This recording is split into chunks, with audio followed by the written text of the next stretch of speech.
क्या कभी आपके साथ ऐसा हुआ है कि आप किसी सरकारी दफ्तर में अपना जायज काम करवाने गए हैं, लेकिन आपकी फाइल एक टेबल से दूसरी टेबल बस घूम रही है।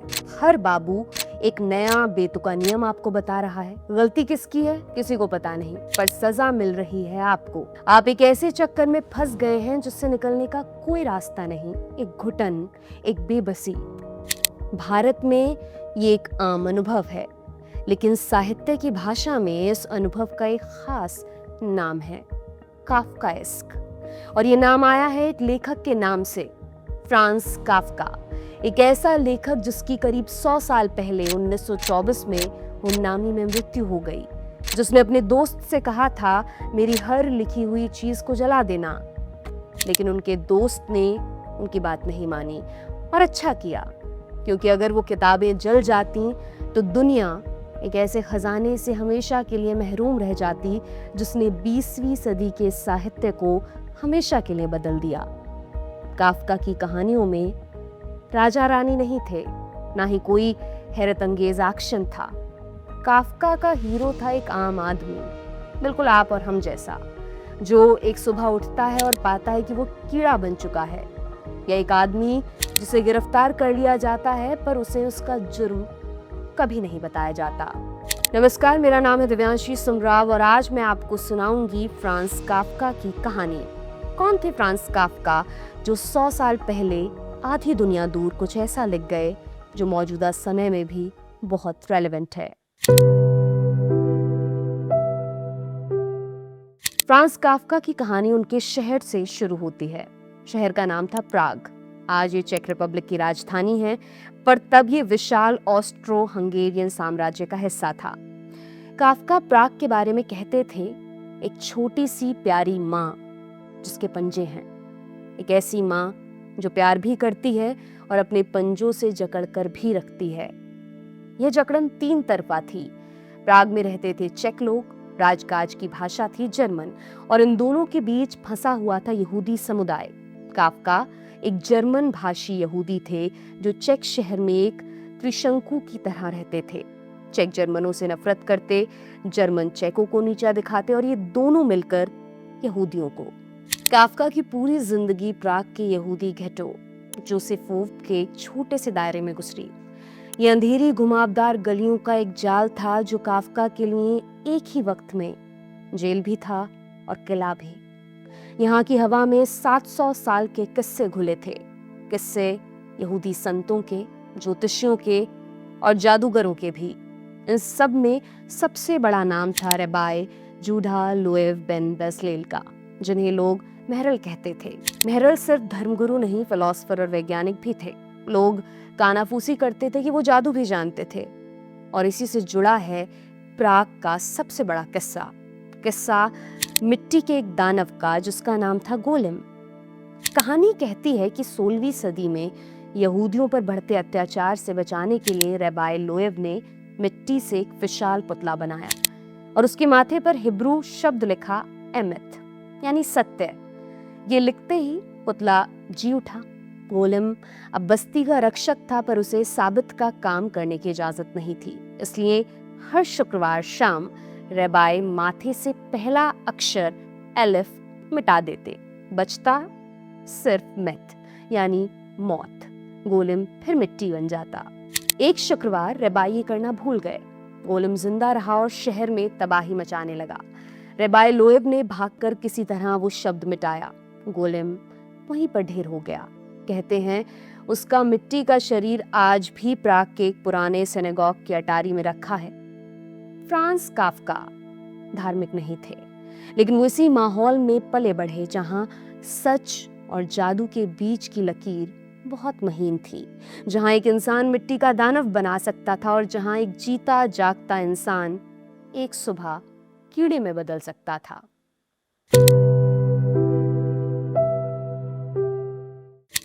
प्राग की गलियों से ज्यादा डरावनी और घुटन भरी जगह थी काफ्का का अपना घर, और उस घर का केंद्र था एक आदमी, फ्रांस काफ्का के पिता हरमन काफ्का। एक ऐसा डर जो फ्रांस काफ्का के हर शब्द में टपकता है। हरमन जमीन से उठे इंसान थे, एक गरीब कसाई के बेटे जिसने मेहनत से कारोबार खड़ा किया, वो एक विशालकाय रौबदार आदमी था। दुनिया के लिए सफल, पर अपने बेटे फ्रांस के लिए वो एक जल्लाद थे, एक ऐसे जज जिसकी अदालत में बेटे की कोई सुनवाई नहीं थी। हरमन को बेटे से एक ही शिकायत थी कि वो उनके जैसा क्यों नहीं है। फ्रांस दुबला पतला, शांत और संवेदनशील था। उसे कारोबार में कोई दिलचस्पी नहीं थी, बस अपनी किताबों और लिखने में वो खोया रहता। हरमन के लिए बेटा किसी काम का नहीं था, एक श्लेमील था, और वो ये कहने का कोई मौका नहीं छोड़ते थे। डिनर टेबल जंग का मैदान बन जाता। हरमन जोर जोर से खाते और फ्रांस को घिन आती। वो ताना मारते, पहले खाना खाओ, बातें बाद में। अगर फ्रांस कुछ कहते तो हरमन दहाड़ते, एक शब्द और नहीं, मैं तुझे मछली की तरह चीर दूंगा। फ्रांस ने बगावत नहीं की, वो कर ही नहीं सकते थे। उन्होंने सारा गुस्सा, सारा डर अपने अंदर समेट लिया। उन्होंने मान लिया कि गलती उन्हीं की है। वो खुद को अपने पिता की नजर से देखने लगे, एक कमजोर, नाकाम इंसान। उन्होंने पिता को दुनिया के नक्शे पर लेटे एक ऐसे दैत्य की तरह देखा जिसने पूरी दुनिया ढक ली हो और बेटे के लिए कहीं जगह ना बची हो। यही पिता काफका के लेखन में वो बिना चेहरे वाली ताकतवर और बेरहम अथॉरिटी बन गया। द ट्रायल का कानून जो बिना जुर्म बताए सजा दे सकता है। वो हरमन काफका का ही साहित्यिक रूप था। द कासल का वो प्रशासन जिस तक पहुंचना नामुमकिन है, वो भी हरमन काफका का ही अक्स था। इस घुटन से निकलने का एक ही रास्ता बचा था, लिखना।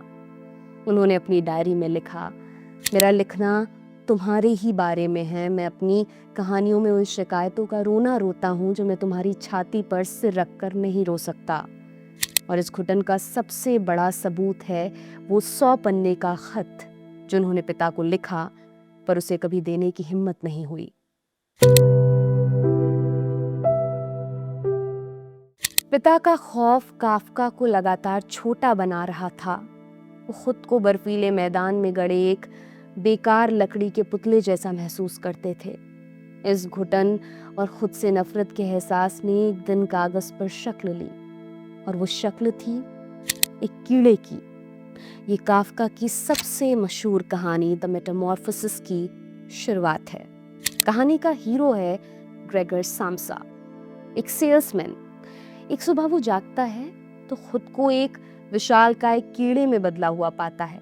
उसकी पीठ कवच की तरह सख्त हो चुकी है और कई पतले पैर हवा में बेबसी से हिल रहे हैं। पर कहानी का सबसे अजीब हिस्सा ये नहीं है। सबसे अजीब है ग्रेगर का रिएक्शन। वो कीड़ा बनने पर नहीं घबराता, वो घबराता है क्योंकि वो काम के लिए लेट हो गया है। वो परिवार में अकेला कमाने वाला है। जब वो दरवाजा नहीं खोलता तो ऑफिस से चीफ क्लर्क घर पर आ जाता है। बड़ी मुश्किल से ग्रेगर दरवाजा खोलता है। उसे देखते ही घर में कोहराम मच जाता है। क्लर्क भागता है, माँ बेहोश हो जाती है और पिता गुस्से में उसे वापस कमरे में खदेड़ देते हैं। अब यही कमरा ग्रेगर की दुनिया है।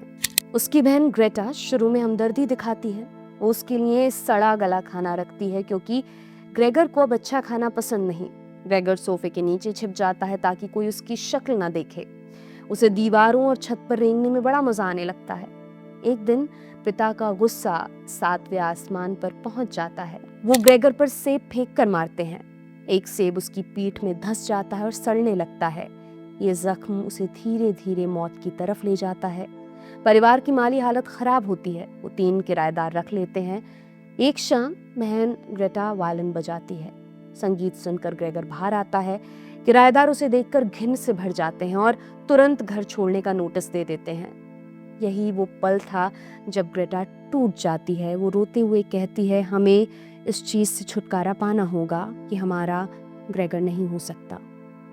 अपनी बहन के मुंह से ऐसे शब्द सुनकर ग्रेगर समझ जाता है कि उसे मर जाना चाहिए। वो चुपचाप कमरे में लौटता है और सुबह तक दम तोड़ देता है। अगली सुबह नौकरानी उसकी सूखी हुई लाश को बाहर फेंक देती है और परिवार वो दुखी नहीं होता। उन्हें एक अजीब सी राहत महसूस होती है। वो सब शहर से बाहर घूमने जाते हैं। वो देखते हैं कि बेटी अब जवान हो गई है और उसके लिए एक अच्छा पति ढूंढना चाहिए। काफका ने अपने प्रकाशक से कहा था कि किताब के कवर पर कीड़े की तस्वीर ना बनाई जाए। हालांकि इसी तस्वीर से आज इस कहानी को जाना जाता है, बिस्तर में लेटा हुआ एक कीड़ा। एक आदमी जो खुद को कीड़ा महसूस करता हो, क्या वो मोहब्बत कर सकता है? जवाब है हाँ और ना। काफका को मोहब्बत हुई, पर उनका तरीका दुनिया से अलग था। उनकी सबसे लंबी और बेचैन मोहब्बत थी फेलिस बावर। फेलिस बर्लिन में रहती थी। काफका उनसे सिर्फ एक बार मिले और फिर शुरू हुआ खतों का सिलसिला, जो 5 सालों तक चला। इन 5 सालों में काफका ने 500 से ज्यादा खत लिखे। वो इश्क का इजहार करते, शादी के सपने देखते और फिर खुद को उस शादी के लिए नाकाबिल साबित करने में जुट जाते। काफका को फेलिस से तभी इश्क था जब तक वो दूर थी, खतों में थी। असल में मिलने या शादी की बात पर उनका डर हावी हो जाता। वो फेलिस को लिखते, आखिर तुम एक लड़की हो और तुम्हें एक मर्द चाहिए, कोई केंचुआ नहीं। वो अपनी हर बीमारी, हर कमजोरी बताते, चाहते थे कि फेलिस खुद उन्हें छोड़ दे, क्योंकि काफका जानते थे कि शादी और परिवार उनके लिखने को खत्म कर देंगे और लिखना उनके लिए सांस लेने जैसा था। उन्होंने लिखा था कि खत लिखना भूतों के साथ संवाद करने जैसा है, सिर्फ पाने वाले के भूत से नहीं, बल्कि लिखने वाले के अपने भूत से भी। इस डर के बावजूद उन्होंने फेलिस से 2 बार सगाई की। वो नॉर्मल जिंदगी जीना चाहते थे, पर जी नहीं सकते थे। जब भी वो असलियत में मिलते, कुछ ना कुछ अजीब हो जाता। एक बार काफका की घड़ी 1.5 घंटा तेजी से चल रही थी और वो इसी में खुश थे, लेकिन फेलिस ने उनकी घड़ी का टाइम ठीक कर दिया। इस छोटी सी बात से भी काफका परेशान हो गए। आखिरकार इस रिश्ते का अंत भी काफका की एक बीमारी ने किया। 1917 में उन्हें टीबी हो गई। काफका में रिश्ता तोड़ने की हिम्मत नहीं थी, इसलिए उन्होंने इस बीमारी को ही वजह बना दिया और खतों में चली 5 साल लंबी मोहब्बत खत्म हो गई। एक ऐसा इंसान जो खतों में जीता हो, असल दुनिया से डरता हो, वो अपना पेट कैसे भरता होगा? काफका ने पिता के कारोबार की जगह कानून की पढ़ाई की और डॉक्टर काफका बन गए। उन्हें वर्कर्स एक्सीडेंट इंश्योरेंस इंस्टीट्यूट में नौकरी मिली। ये नौकरी काफका की जिंदगी का सबसे बड़ा विरोधाभास थी। एक तरफ ये उनके लिखने का कीमती वक्त खा जाती थी, दूसरी तरफ इसी ने उन्हें आर्थिक आजादी दी। काफका का काम था फैक्ट्रियों की रिपोर्ट पढ़ना, जहां मजदूरों के साथ भयानक हादसे होते थे। वो लिखते हैं, लोग नशे में धुत होकर मशीनों में गिर जाते हैं। चीनी मिट्टी के कारखानों में काम करने वाली लड़कियां बर्तनों के ढेर के साथ सीढ़ियों से गिरती रहती हैं। जिस खौफ को वो रात में कहानियों में लिखते थे, उसका एक विभत्स रूप वो दिन में फाइलों में देखते थे। हैरानी की बात यह है कि इस उबाऊ काम को भी काफका ने बड़ी लगन से किया। उन्होंने औद्योगिक सुरक्षा पर ऐसे नियम बनाए जिनसे सैकड़ों मजदूरों की जानें बचीं। वो अपनी रिपोर्टों में खराब मशीनों और कटी उंगलियों के चित्र भी बनाते थे। ये तो थी दिन की कहानी। असली काफका रात में जागता था।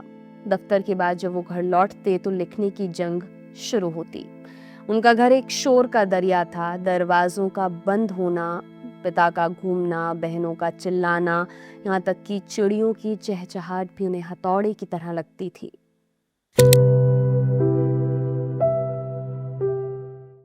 काफका ने जो भी कुछ लिखा, उसने पूरी दुनिया के लेखकों पर असर डाला। साहित्य के इतिहास को आप काफका से पहले और काफका के बाद में बांट सकते हैं। इसका असर भारत में भी हुआ। काफका सिर्फ अपने बारे में नहीं लिख रहे थे, वो हर उस आदमी के बारे में लिख रहे थे जो आधुनिक दुनिया के सिस्टम में फंसा महसूस करता है। आज़ादी के बाद भारत में भी एक नया सिस्टम बन रहा था। बड़े शहर, सरकारी दफ्तर और भीड़ में अकेला आदमी। इसी एहसास को हिंदी साहित्य में सबसे खूबसूरती से पकड़ा निर्मल वर्मा ने। उन्हें कई लोग हिंदी का काफका कहते हैं। उनकी कहानियों के किरदार भी काफका की तरह ही खामोशी में एक अजीब सी घुटन में जीते हैं। अगर आप सादत हसन मंटो की बंटवारे की कहानियां पढ़ें तो उनके किरदार भी एक काफकाएस्क दुनिया में फंसे हुए दिखते हैं। एक बेतुकी दुनिया जहाँ रातों रात देश बदल जाता है। सिनेमा की बात करें तो सत्यजीत रे की फिल्म जन अरण्य याद आती है। फिल्म का हीरो नौकरी के लिए भटक रहा है। वो एक ऐसे सिस्टम का सामना करता है जहां ईमानदारी की कोई कीमत नहीं। ये घुटन, ये बेबसी काफ्काएस्क एहसास है।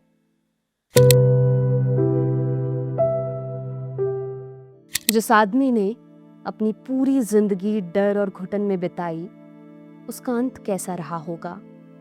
हैरानी की बात है कि काफका के आखिरी कुछ साल शायद सबसे सुखी थे। वो आखिरकार प्राग की घुटन से बाहर बर्लिन में रह रहे थे। यहाँ उन्हें मिली डोरा डायमंड। डोरा के साथ काफका को जिंदगी में पहली बार थोड़ा सुकून और प्यार मिला, लेकिन बीमारी उनका पीछा नहीं छोड़ रही थी।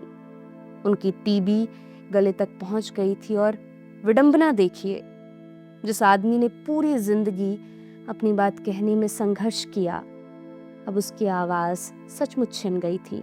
वो बोल नहीं पाते थे, खा नहीं पाते थे। 3 जून 1924 को सिर्फ 40 साल की उम्र में काफका की मौत हो गई। मरने से पहले उन्होंने अपनी सबसे मुश्किल वसीयत लिखी अपने सबसे करीबी दोस्त मैक्स ब्रॉड के नाम। काफका ने मैक्स को साफ साफ लिखा था, मेरी आखिरी ख्वाहिश, मैं अपने पीछे जो कुछ भी छोड़ रहा हूँ, डायरी, पांडुलिपियाँ, खत, स्केच वगैरह सब कुछ बिना पढ़े जला देना। फ्रांस काफका चाहते थे कि उनकी मौत के बाद उनकी कहानियां भी मर जाएं। अब मैक्स ब्रॉड के सामने एक बेहद मुश्किल सवाल था।